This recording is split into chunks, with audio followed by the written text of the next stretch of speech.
This is the need of the hour and for the university that we need to develop for our upcoming generation, and the need of student to learn about the problem solving skills.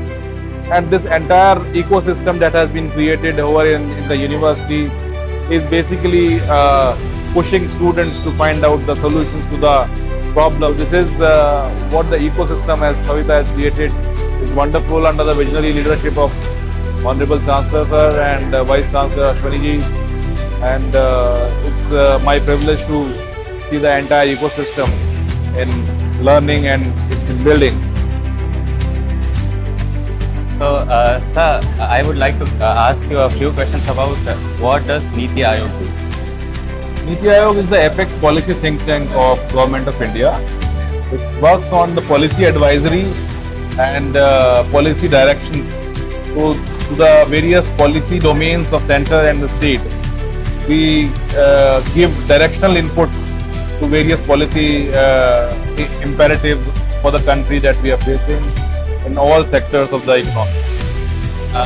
Another question is what student innovations can help in the development of India's tech, in the path of development?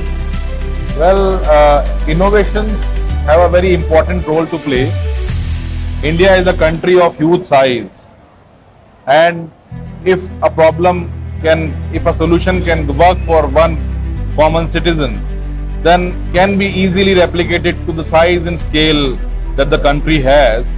And size and scales makes any solutions becomes more economical and affordable, which can reach to the masses, and which we have seen in many various business ideas that they have replicated across the country.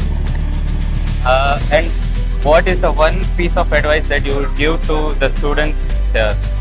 So I would just try to give the advice to the students that focus on the problem solving, focus beyond theory, focus what is real world and what the industry needs, what the country needs, what the society needs. If common for problem solutions have been created in a very common way, then it would be very easy to take up by the masses, and automatic business idea will transform into corporations. So this is the idea that I can tell to anyone: focus on the problem solving, real world problem solving. Thank you so much, sir.